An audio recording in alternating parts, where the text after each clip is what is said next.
I'm Marlene. Welcome to Seasonal Cooking. This is one of the favourite times of year for me. Autumn, coming in towards winter, where we start to do this one pot cooking, and actually that equates to quick, tasty and easy. So everything here is going in the one pot. The best way to be organised is have a look at your recipe, or if you're creating something yourself, but do it as I've done here. Have everything prepped beforehand. Then all you're doing is simply going to the stove, putting everything in the pot, and hey presto, you have a delicious, beautifully coloured, flavoured dish.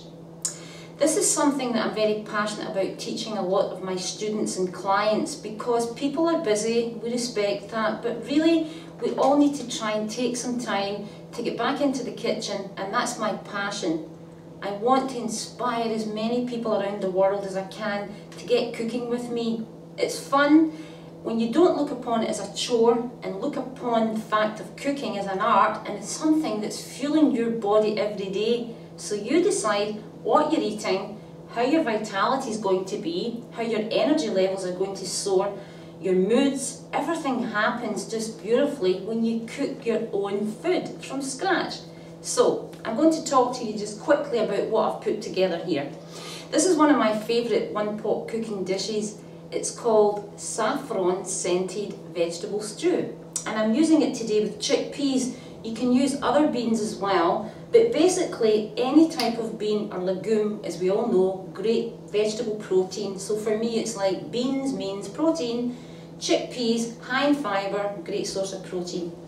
Now I'm making this dish very sweet and savoury, so it's delicious tasting, and you're getting all the tastes on your tongue satisfied, and that's what helps to abate any cravings. So we're using some garlic and onion, and I'm going to saute them in some olive oil and then add some spices. And I have chosen some saffron, cumin and coriander. And the interesting thing is here, it's not too spicy.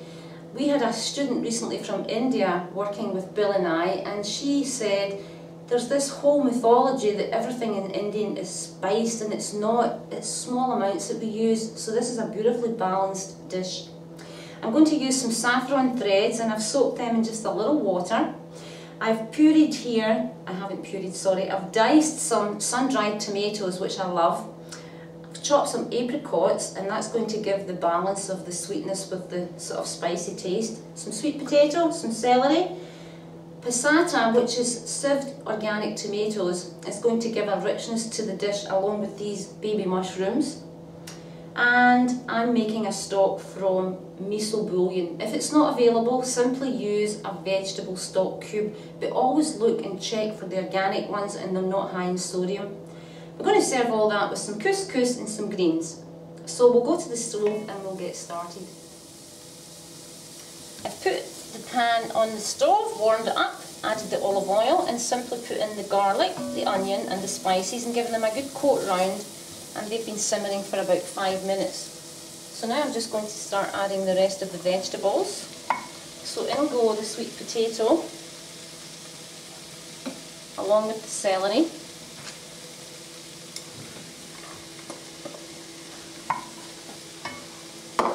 the chickpeas.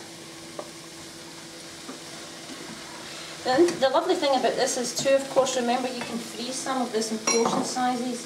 The sun-dried tomatoes,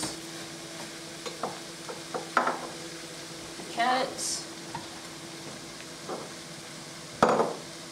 the saffron threads. Make sure you get all these beautiful saffron threads out of the jar or whatever you've been soaking them in.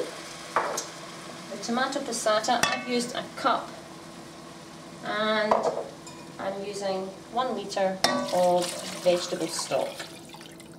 Okay, so I'm going to turn the burner up to high. I'm going to bring this to full boil and then simmer with the lid on for about 25 minutes. Smells wonderful. 25 minutes this has been simmering down, so you can see how much the liquid, the juice has reduced as it's cooked. So now we're going to add the apricots, which I've chopped. You'll be getting the full recipe with the quantities I've used on the screen, so no need to panic about that. So just give it a good stir round.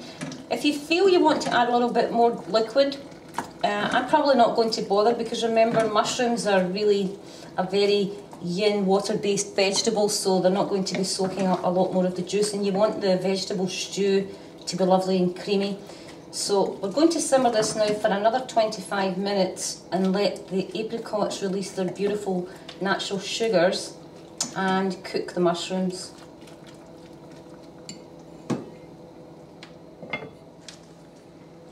Mushrooms and apricots have been cooking down for about 15 minutes. Just always take your spoon and sort of separate and see how much juice is in the bottom of the pan. I'm just going to add a little bit of water to the side here and give this a stir through. This will cook down again, but remember, we need liquid to keep the cooking going. So that's just perfect consistency now. So 15 minutes to go, and then we'll be back to serve. Well, I'm just about ready for lunch, and the smell from the dish was delicious.